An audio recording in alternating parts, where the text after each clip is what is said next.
doesn't work. All right, you just watched the video. What's the documentary about? So here's the idea. Hour-and-a-half long documentary with the goal of being on Netflix or some distribution center there. The documentary is about Scott trying to make Pocket Man happen. So we've got two camps. Tom and me. Tom and you. And everybody else in the building. That says the connection isn't there. The documentary would be about kind of start to finish on how Scott is trying to make this happen. The ending could be something kind of vague and up in the air, but it doesn't really matter. But it's going to be Scott trying to convince us. Me going out, buying this car, and then saying, but look at all these old stuff I did. And then finally, you guys come back around to seeing this video and say, you know what? Maybe there is something to it. That'd be a great ending. You know, and then it ends. Yeah. And leave it at that. And it's showing your bat layer, showing the pull layer, the bat. My birthday and films. Look at all these great things. And you're like, no, I just don't see it. And there's PR around it too. Yeah. As we're filming, there's going to. You think Pocket Man is now as big when you go out, Scott? Imagine having a bunch of. Oh my God! No, I think it. Do you think it is like an hour and 15-minute documentary, or are they little mini episodes like?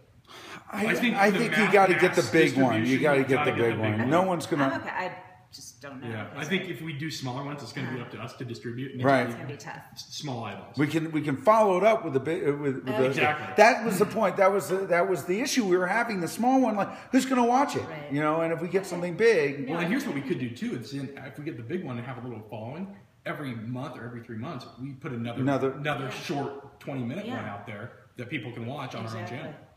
All right.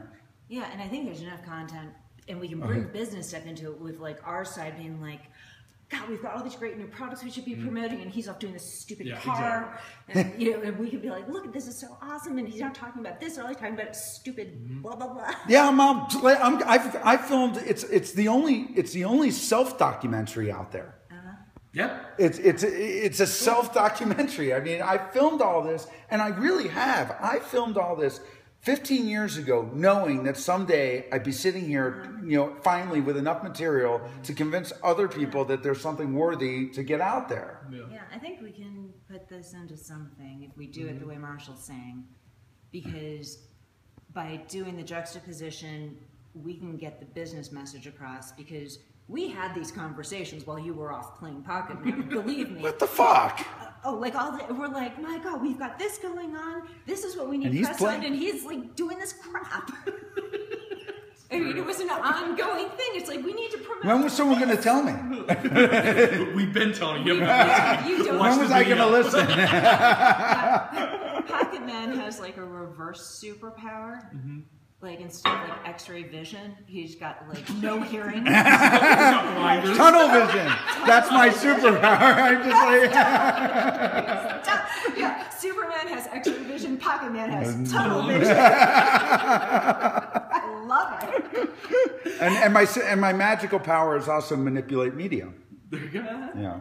All right. Yeah, no, I think there's a lot. And seriously, I wish we had taped us, because there were some really good conversations we had along We could probably have them again. Yeah, just get us going, and we'll watch a little of his footage, and it'll all come back.